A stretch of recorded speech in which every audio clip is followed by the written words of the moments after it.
Kembali hadir dengan saya Nyai Paricara.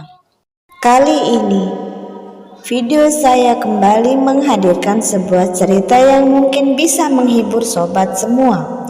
Cerita ini berjudul Enang Openg. Diambil dari cerita dongeng Sunda Wakepo.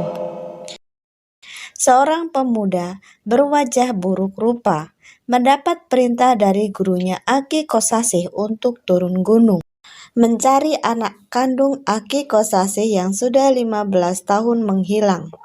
Pemuda pun menurut demi gurunya, sekalian ia mencari pengalaman karena sejak kecil ia hanya berada di dalam gua.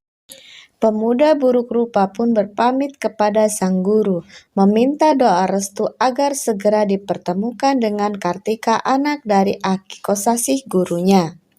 Di tempat lain, di sebuah padepokan kecil bernama Padepokan Jalak Harupat, tampak ada musyawarah kecil. Aki Sobar, selaku ketua padepokan, merasa bingung karena putri sematawayangnya yang bernama Nirwanti begitu banyak yang melamar. Hampir setiap hari banyak yang datang untuk melamar.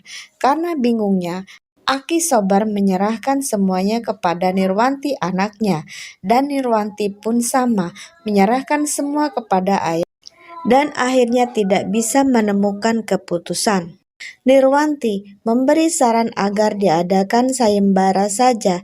Saran Nirwanti disambut baik oleh Ki Sobar. Isi sayembara itu ialah adu ilmu kanuragan. Barang siapa yang memenangkan pertandingan ilmu kanuragan, maka ialah yang akan dipilih oleh Nirwanti untuk dijadikan sebagai suami.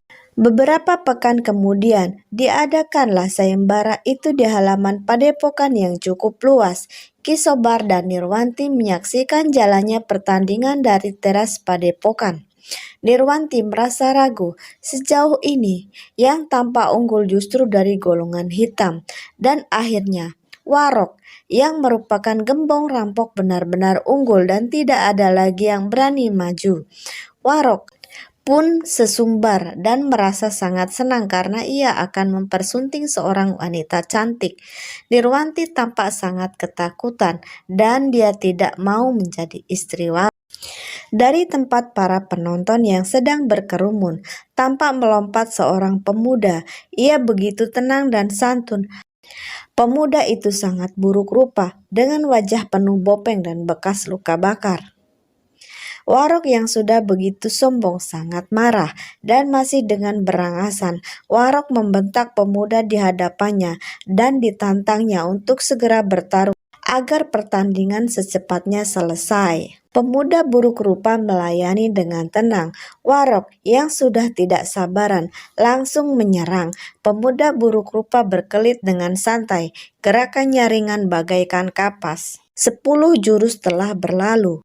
Tampak Warok makin marah karena serangannya tak ada yang mengenai tubuh pemuda walau hanya seujung rambut. Sementara pemuda hanya berkelit-kelit saja, membuat Warok semakin geram. Warok berteriak, ia minta diserang balik, jangan hanya berlompatan saja. Pemuda pun menuruti, disentilnya telinga Warok. Warok berteriak kesakitan, tampak telinganya merah membara habis kena sentilan. Di teras padepokan, Nirwanti yang sebelumnya merasa sangat takut, kali ini ia sedikit tenang karena ia tak jadi menikah dengan gembong rampok, dan ia mengetahui dari gerak-gerik pemuda yang melawan Warok. Tampaknya orang baik-baik dan santun, namun ada sedikit keraguan karena pemuda itu sangatlah buruk rupa. Haruskah ia menikah dengan pemuda buruk rupa itu? Begitu gumanya dalam hati. Di area pertandingan, tampak jelas Warok makin keteteran dan akhirnya pemuda buruk rupa pun berhasil menghantam dada lawannya. Warok pun limbung dan jatuh terjungkal. Dari sudut bibirnya tampak mengalir darah. Warok mendekap dadanya seraya bangkit berdiri. Setelah bergulingan beberapa kali, Warok menunjuk-nunjuk ke arah pemuda dan berkata ia akan menuntut balas. Dan akhirnya ia melangkah pergi dari tempat para penonton. Tampak beberapa orang mengikuti langkahnya. Kemungkinan besar mereka adalah anak buahnya atau kawan-kawannya. Pemuda pun tampak membenahi pakaiannya yang sedikit lusuh, dan ia bermaksud melangkah pergi. Ki Sobar yang melihatnya bergegas menghampiri pemuda dan mengatakan ia akan menepati janji untuk menikahkan putrinya dengan siapa saja yang memenangkan pertandingan. Pemuda buruk rupa pun sedikit bingung. Ki Sobar menanyakan siapa nama pemuda itu, dan si pemuda pun menjawab jika ia bernama Nang Openg karena memang mukanya bopeng. Nang Openg berkata kepada Ki Sobar dan Nirwanti bahwa ia tidak tahu jika pertandingan barusan adalah sayembara untuk mencari suami bagi Nirwanti. Nang Openg berkata ia tidak pantas menjadi suami Nirwanti yang sangat cantik jelita, sedangkan ia sangatlah buruk rupa.